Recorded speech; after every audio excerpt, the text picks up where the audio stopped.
gameplay.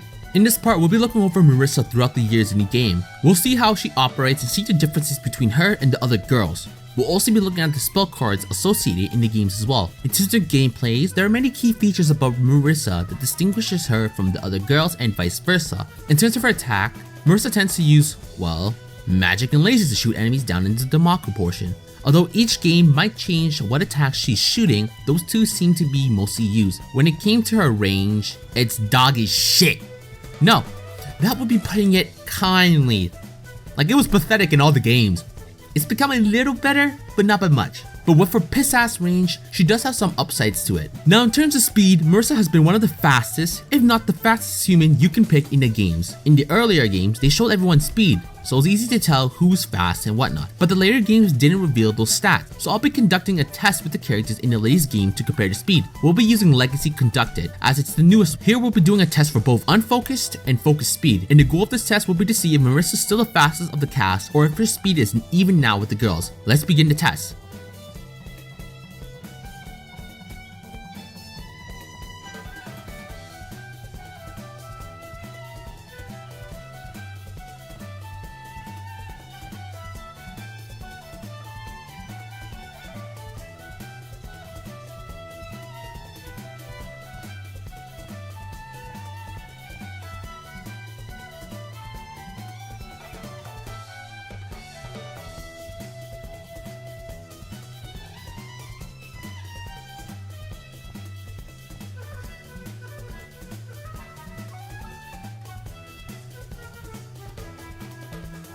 Now as shown, it seems that speed in Damaku games, Marisa is still on top even if the difference is minuscule. Now I'll do another test using the first Windows game that showed the stats, EOSD, and the goal of this one is to show how much of a difference it was with stats we could see.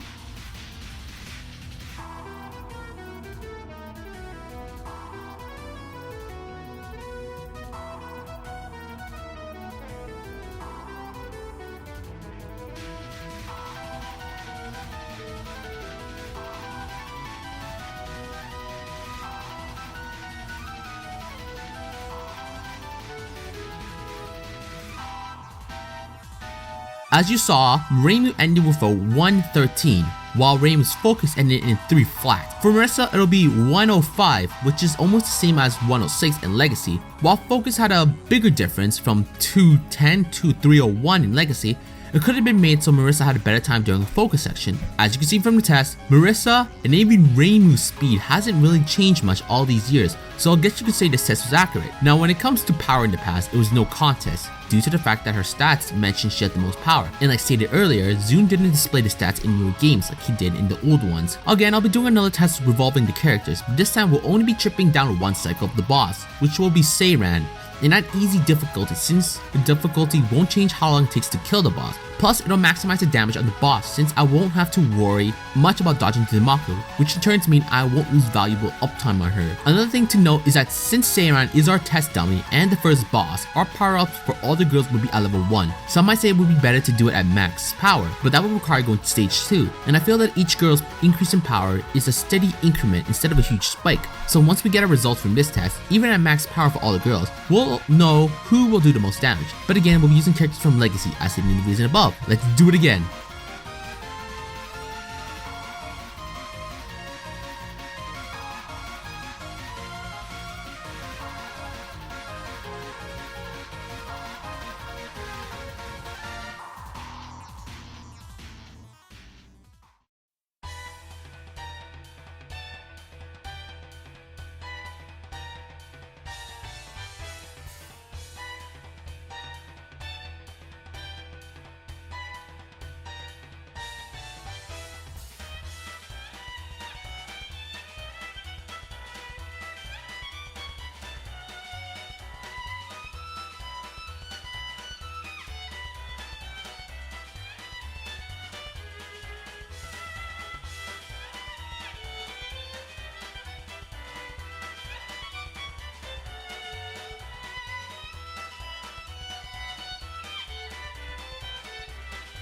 Now, showing this test, surprisingly Marisa came in third. This one was a little tougher to do since I had to make sure my uptime on Samer was 100% or near complete so the numbers wouldn't be too off. Now, as you saw, that was just using our base attacks and not our bombs. The next test, which is much simpler, will use all girls' bomb to inflict damage. Now, Raisin won't be participating since her bomb doesn't do any damage except for clearing out Damaku, so sorry about that. Let's begin another one.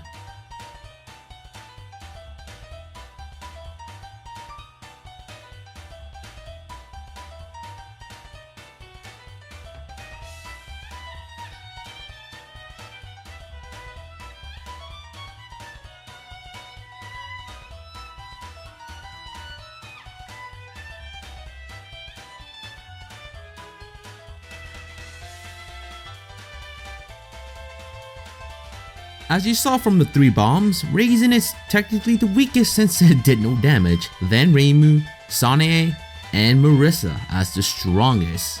No doubt the Master Spark would wreck, even if the victory wasn't by much.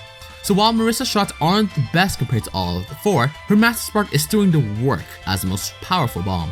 Another key thing when it comes to playing Marisa is her point of collection. For those who don't know, point of collection is where once you reach a certain point of the screen, all the items in the screen will fly towards you as if to tackle you down, or from the looks of it anyway. Now in the past, one of Marisa's little perks revolved around her point of collection. The first time it was really mentioned was in PCB, where special was lowest auto collection boundary. In Imperishable, Marisa held the distinction for being the only human partner to be able to auto grab items near the top of the screen without having to be at max power. This function did become a staple once Mountain of Faith was out. To prove to you guys of her low point of collection, we'll be doing another test using Legacy again. Another easy test which I'm bloody thankful for. Whichever character you pick, it'll always show you their point of collection. And this is where I took a snapshot of the in-game screen to compare all 4. Now I'll have 2 examples. One will be with all 4's girls' default screen.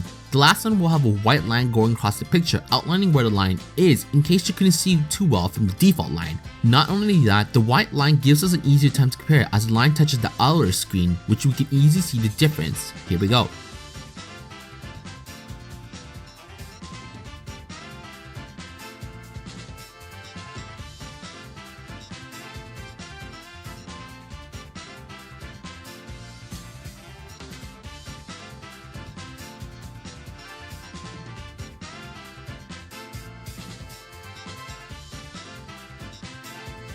As you can see from this test, Reimu, Raisin, and Sane's point of collection is the same, the lines being just above the amount of lives you are displayed, while Marisa is the only one that's just below. While not too different, it does show you the difference with the girls, even if their stats are not clearly mentioned in games like previous ones. Now we've taken care of the more notable features of Marisa in the game, let's view all the games she's been in, going over her shot types and spell cards for it. We'll be doing the Windows game as they're games I have access to. I can't do the PC98 as I don't have them on my computer, so I'm sorry about that. So for EOSD, Marisa had 2 shot types. Her shot type A used magic missiles with Stardust Riviera as the bomb. It had emphasis on fucking up the bosses, but that was shit for clearing waves of enemies. Her shot type B used illusion lasers.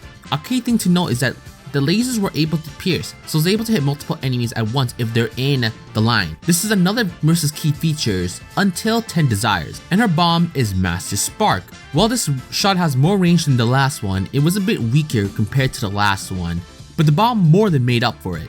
In PCB, it's about the same. Type A for bosses, while Type B was weaker but with better range and bombs. The main difference was that their focus abilities changed a bit, which later becomes a staple. For Type A, her focus shot is Magic Napalm, while her bomb is Milky Way. For Type B, her unfocus was Stream Laser, while her bomb was Non-Directional Laser, and her focus shot was Illusion Laser, and bomb was Master Spark. Imperishable Knight had the partner system, so it would be Marisa and Alice.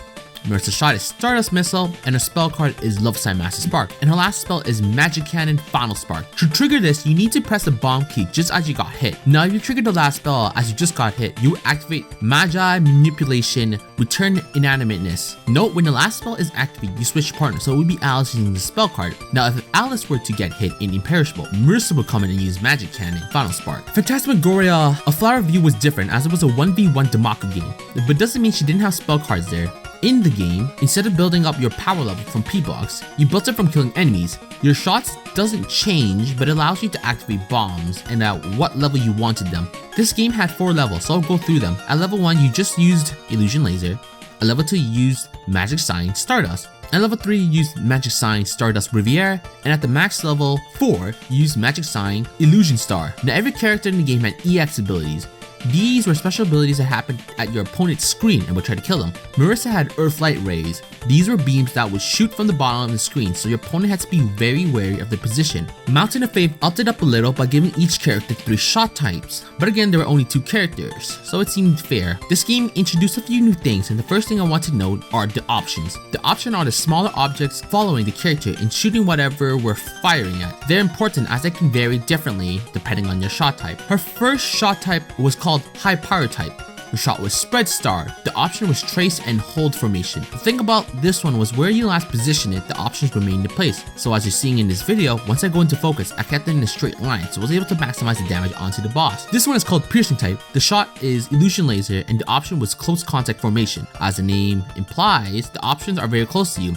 It reminds me of school when someone had gum and everyone crowded the poor fella. Its range is almost as bad as back in EOSD, but its piercing is still useful. Her last one is Magic User type. Her shot is Code Inferno, and her option is Front and Lock formation. Now these options are always in front of you. They also shoot out icy mist of sorts while obstacles are firing out. When you go into focus though, that's where things get interesting. Wherever you shift into focus, the option will remain there and keep firing. The weird part is that they'll stop shooting out icicles. I guess Zoo wanted us to really position with that. But yeah, for those who played Imperishable with Fusaki and Remilia, you'll notice it looks and feels quite similar to how Remilia's familiar function. Now here's the real kicker. There are no spell cards, if you will, for us. When you need to bomb, you make this circle which does clear bullet and damages like how bombs are supposed to. While it works, it feels really lame as it looks dull and lackluster. This is where the option has another function in the game. Instead of bomb pieces, your power is used up when you need to bomb, making bombing all that more costly.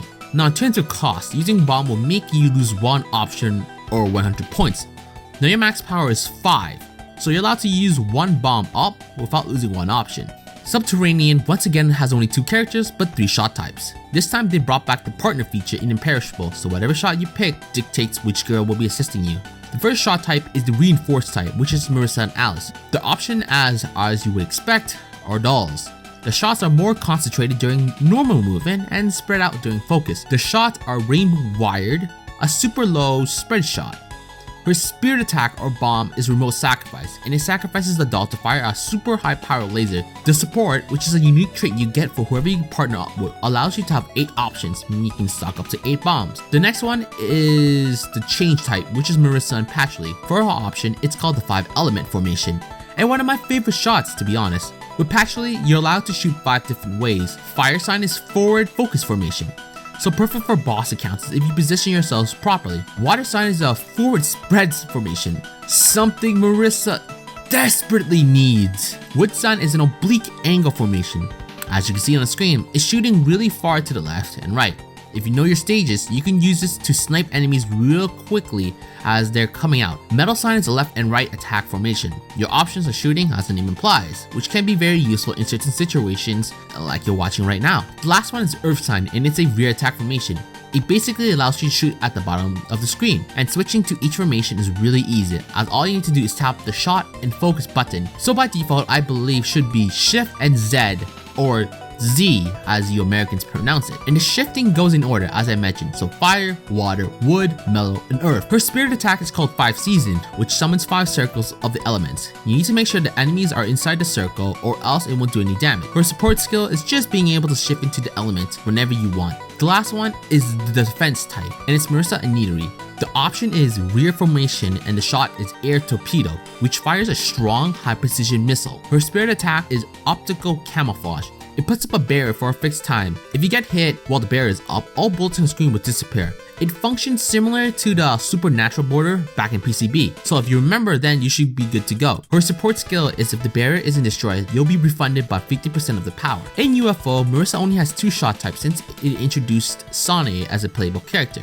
Her shot type aids infinite penetration and constant attack type. Her shot is Illusion Laser and her spell card is back to Love Sign Master Spark. Oh yeah, a thing to note, UFO went back to regular bombing system. Her shot type B is heavy emphasis on attack area. Her shot is Super Shortwave and her spell card is Magic Sign Ultimate Shortwave. True to the name, her attacks can cover more area now, which never hurts. It also attacks from the back as well, so that can be useful. In 10 Desire, Marisa only has one shot type, as Yomu and Sane were in the game as well. Her shot is Trusty Power type. Her shot is Illusion Laser. Do note that these lasers do not pierce as it did in previous games. And her focus is Magic Missile.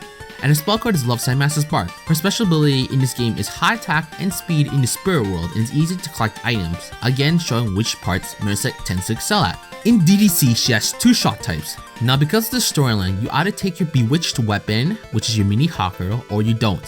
For shot type A, which means you took the weapon, her unfocused shot is Illusion Laser. Note that this is also the same for shot type B. Her focus shot is 8 flaming trigrams. It has some range, but is most effective when used much closer to them. Her spell card would be Dark Spark. I know, super edgy, right? For her shot type B, her focus shot will be Magic Drain Missile. Now it looks the same as it does in 10 Desires, but the difference is that you will gain P items upon impact, helping you in the earlier levels when you're trying to reach max power. And the spell card is Magic Absorber. What this little bastard does is if any enemy bullets that collide with it, it will transform it into P blocks. While it sounds okay, it's actually really broken with the mechanics of the game. With DDC's point system, if you know the stage or boss, you can abuse the point system to your advantage and rack up lots of heart pieces. If done right, you can get 1 or even more heart pieces depending on how you bomb it. It has little power, range, and invulnerability time. While that may be true for the power and range, the invulnerability is a bit iffy. While your character won't be, the circle is invincible, so as long as you stay inside it, you should be fine for most things. Just make sure you know its duration, or it could fade out at a terrible time. Now in Legacy, she only has one shot type because of Sane and the arrival of Raisin. Her unfocused shot is Illusion Laser, while her focus is Magic Missile. Do note Magic Missile doesn't function like in DDC, so you won't be getting P blocks from it. This makes me a sad Magi. And her spell card is Love Sign Master Spark. We've covered the Damaku section, so we'll switch to the fire games made by Twilight Frontier. Now the information won't be as extensive because I really haven't played Immaterial, Scarlet Weather, or Hiso Tensoko until making this video, so I really know shit. And I wasn't able to find much in-depth information about her. Plus, I ain't so good with the fighting genre. My only real experience is Smash, and that's much different from these games. So please excuse the lack of info as compared to the Damaku portion. For Marisa, I believe in Immaterial, or even for the other games before Hopeless, Marisa is an unpredictable opponent equipped with many tricks. She possesses a good set of melee moves with a good movement speed. Marisa also has a variety of powerful spell cards. Her special moves offer huge rewards if they land but leave her quite vulnerable if they're blocked or missed. Marisa also suffers slightly from not having dependable graze moves. Marisa's moveset favors a more aggressive style and will greatly benefit from being able to make good reads. Let me read you some of the other pros and cons. Pros: good damage, especially off CH, great at punishing, good aerial game, powerful spell cards. Let's look at the cons now.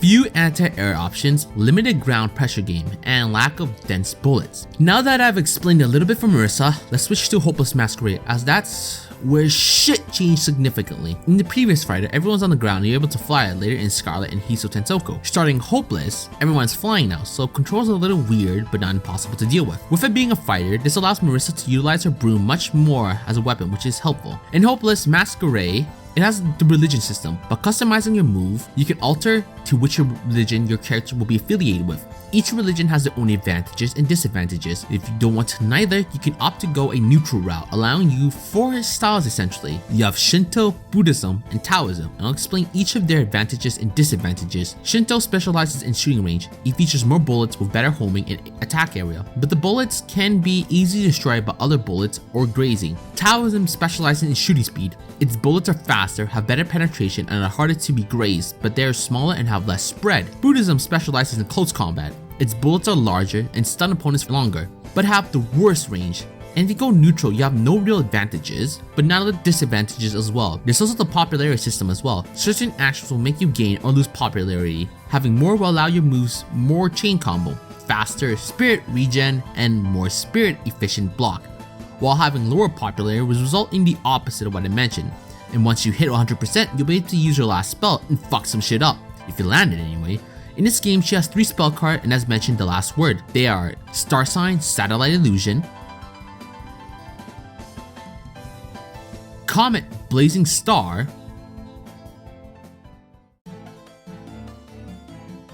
Love Sign, Master Spark,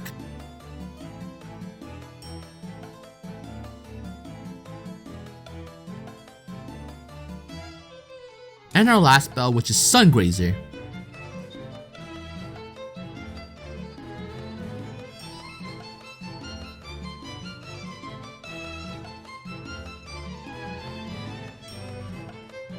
In Urban Legend, it retains the look and feel from Hopeless. This, however, there's no customization at all compared to Hopeless. Many of the abilities from the previous game are still in this one, so it doesn't feel like we lost any. Now the main thing in this game is the Occult Ability. Since the whole game is revolved around it, your character changes a little when gaining these orbs. By having at least one of these orbs, your character will have access to their Occult Ability, and it varies from character to character. Marisa's allows her to summon objects or myths related to school, which I highly doubt she's been to before. The more you get, the stronger your ability is, up to a max of 7. Be wary though, as if you use the Occult Ability and take damage, you lose access to using any Occult Ability for a certain duration, and once you get 4 orbs, you're allowed to use your last word, which will be revolved around your Urban Legend. Now in terms of spell cards, she has 3 in the game, and a last word as well. The 3 spell cards are the same from Hopeless. The only difference is that it looks like Star Sign Satellite Illusion works a lot more differently than the one in Hopeless. And Marisa's last word is Lovely Miss Hanako of the Toilet.